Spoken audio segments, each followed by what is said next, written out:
Hello and welcome to NED Talks. Today I'm here with Dr. Kate Lawrence, who's a member of the NED editorial board. So Kate is a senior lecturer in psychology at St Mary's University in Twickenham, and she specialises in neurodevelopmental disorders, so is the perfect person to write an expert review on this paper that we're looking at. So this was a systematic review looking at the association between celiac disease and ADHD in children that was released in 2022. So welcome, Kate, and thank you for your time today. Hi, Claire. Thank you so much for having me to talk about this really fascinating paper that's obviously very interesting to me with what I do and the overlap between my work and child mental health and nutrition research. So I'm very pleased to be talking about it today.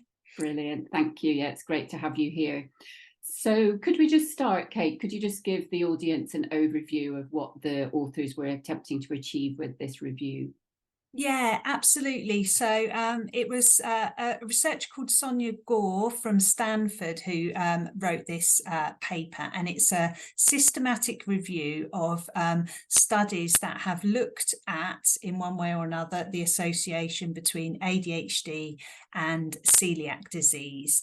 And they conducted this systematic review in the standard way, the sort of scientifically rigorous way for conducting systematic reviews, which includes following something that's called the PRISMA guidelines to make sure it's done systematically, hence the name of it, and that it's looking at these studies with rigor.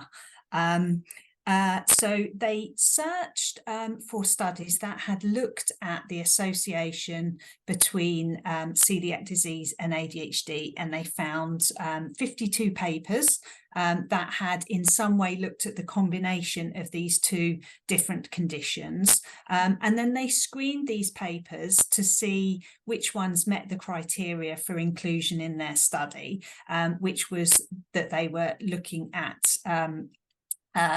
the combination of these two disorders in some way and in children, so people under the age of 18.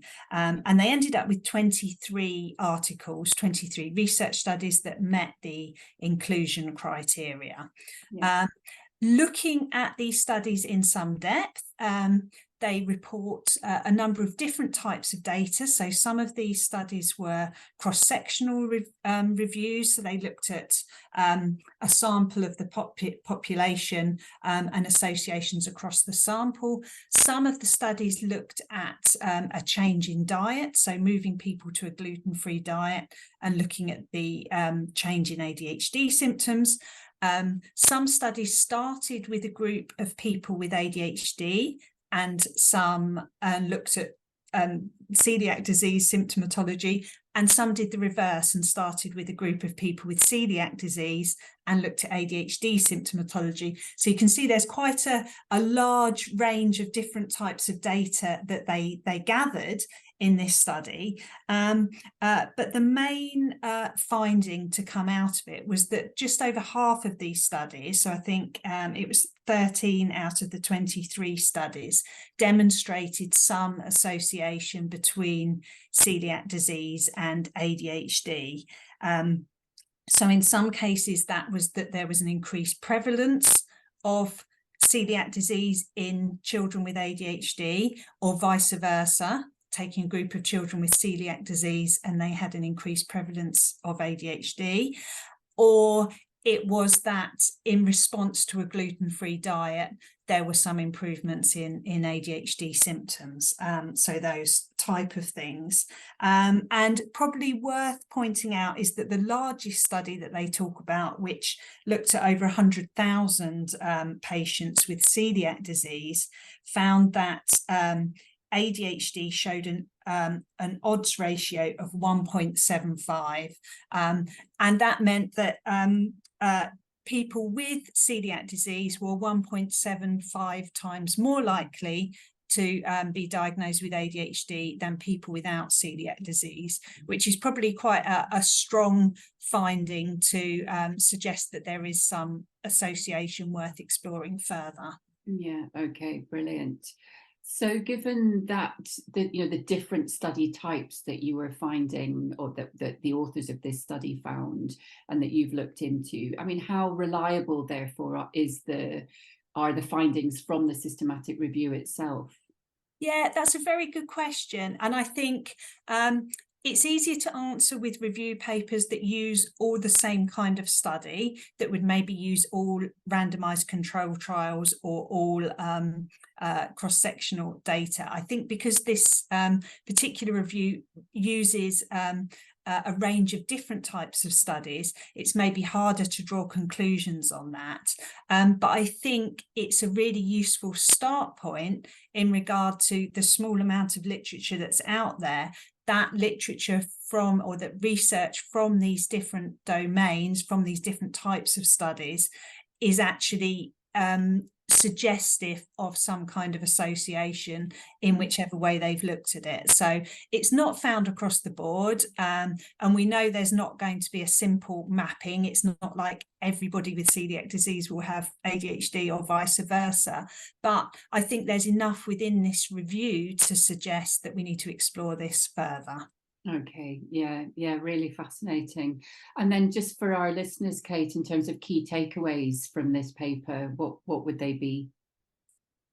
I think one thing to bear in mind is that we don't routinely screen children at the moment who are diagnosed with celiac disease or ADHD for the other condition.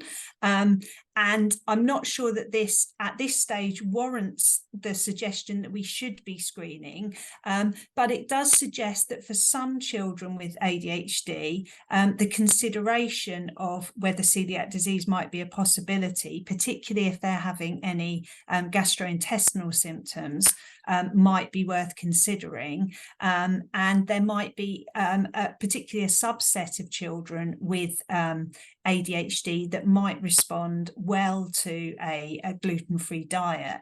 And I think what we need to do in future research is try and understand if we can identify, if there's ways of identifying who these children might be that might be likely to respond. And also something which this study wasn't within the scope of this study, it would be to explore mechanisms. So why is there this association between celiac disease and ADHD? Is it something to do with the gut-brain axis? Is it something to do with inflammation that might result from the immune response to the gluten? Is it mediated maybe by the microbiome and how that might be affected in celiac disease? So there's lots of different things to explore. And I think actually drilling down and conducting research that explores the mechanisms might present a way forward in terms of being able to use this more in clinical practice. Yeah. Yeah, okay, brilliant. Super interesting, Kate. Thank you so much for your insights on this paper. You can read more about Kate and how to connect with her on the Nutrition Evidence database by clicking on the editorial board tab, and you can access the full review, if I just scroll down here, on the Nutrition Evidence database itself. So thank you very much for listening to this NED Talk, brought to you by the Nutrition Evidence editorial team in partnership with BANT. Thank you.